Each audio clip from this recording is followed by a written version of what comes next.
Andaikan kita pakar sepakar-pakarnya, terus disuruh bikin nyamuk itu, nggak usah bikin nyata hidup, bikin patungnya saja. Nyamuk itu sekecil itu, kemudian punya jantung, jantungnya punya urat, uratnya punya kuman, kumannya juga punya urat. Bayangkan saja sudah.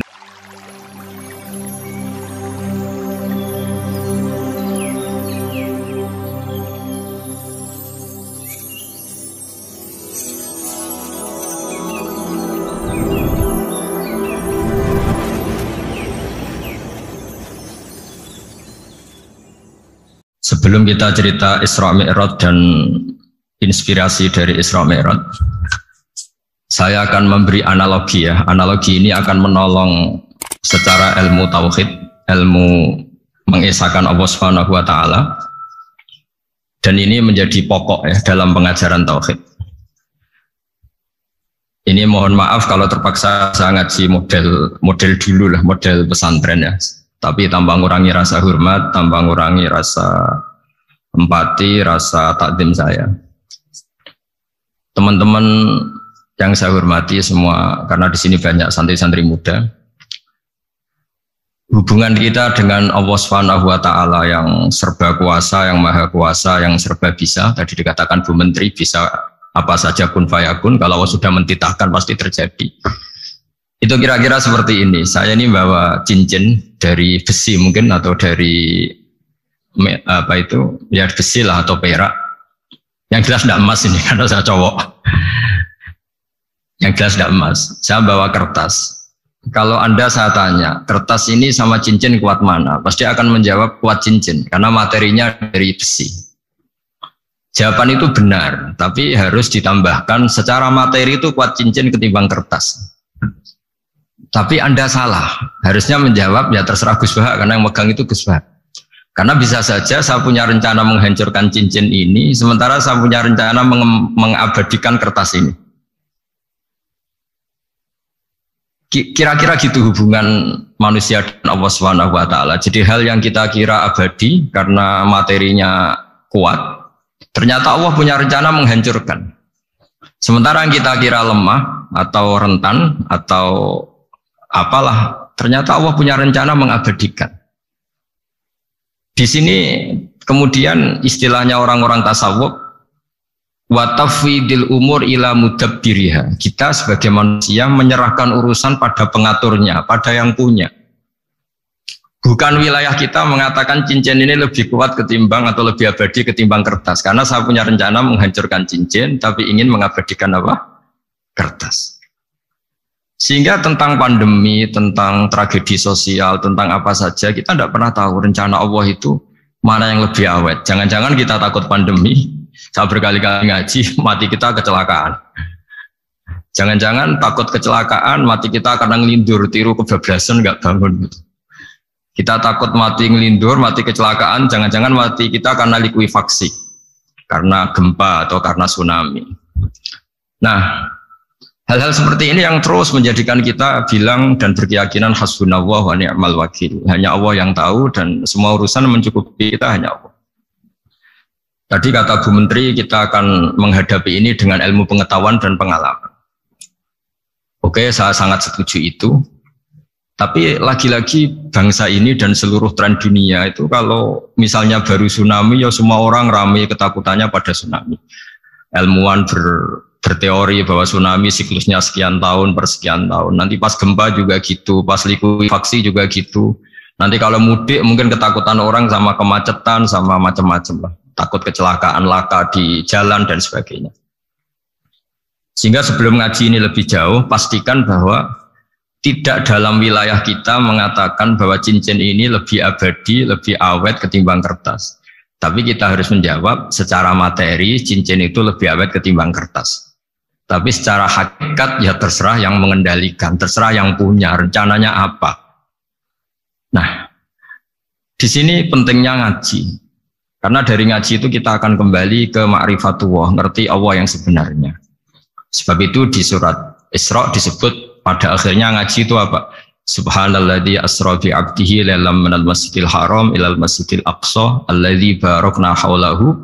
Tujuan akhirnya linuriyahu min ayatina. Bahwa Mi'raj itu hanya bagian kecil yang dimengertikan kita betapa dahsyatnya kekuasaan Allah Subhanahu wa taala.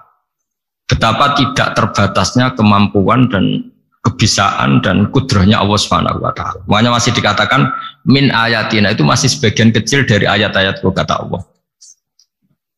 Lalu dalam surat Kahfi diterangkan, ketika orang kagum dengan Ashabul Kahfi yang bisa hidup tidur dalam keadaan hidup 309 tahun atau Masehinya 300 tahun, kalau Hijriahnya 309 tahun.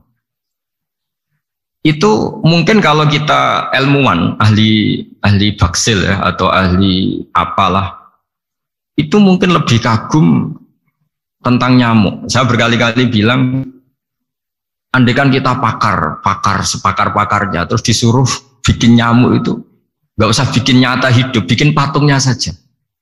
Nyamuk itu sekecil itu, kemudian punya jantung, jantungnya punya urat, uratnya punya kuman, kumannya juga punya urat. Bayangkan saja sudah tidak bisa. Sehingga ketika orang tak kagum sama Ashabul Kahfi, kata Allah, am hasibta anna ashabal kahfi warraqi kanu min ayatina ajaba. Apa kamu kagum tentang Ashabul Kahfi dan batu-batu yang dipahat di situ? Bukankah dalam kekuasaan kami ada yang selalu menakjubkan? Artinya, andaikan kita ilmuwan tentang embriologi, tentang hewan, tentang kuman, mungkin cerita tentang nyamuk itu lebih dahsyat ketimbang tidurnya Ashabul Kahfi yang 309 tahun. Karena kemampuan Allah menciptakan nyamuk yang kecil, sangat kecil, super kecil. Kemudian kecil itu ya punya jantung, tentu lebih kecil lagi.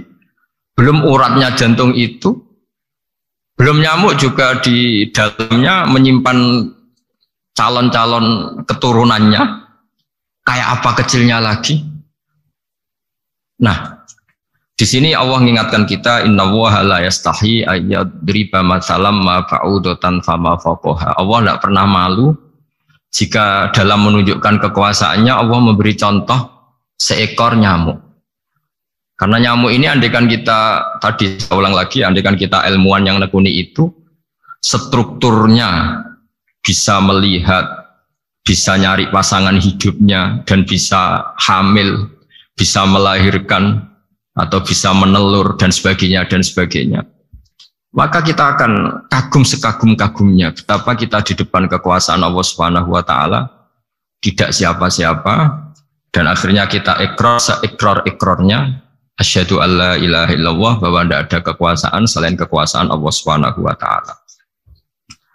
Lalu kenapa nyamuk itu tidak menjadi perhatian publik? Ternyata kita dibodohkan oleh kepentingan kita sendiri. Karena dari awal kita menganggap nyamuk itu problem, penyakit. Ya sudah, bawaan kita mungkin cari obat supaya bisa membunuh nyamuk itu.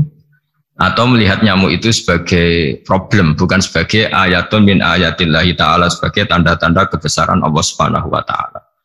Sehingga akhirnya manusia itu butuh yang namanya mukjizat dahsyat yang mudah dilihat, mudah dirasakan.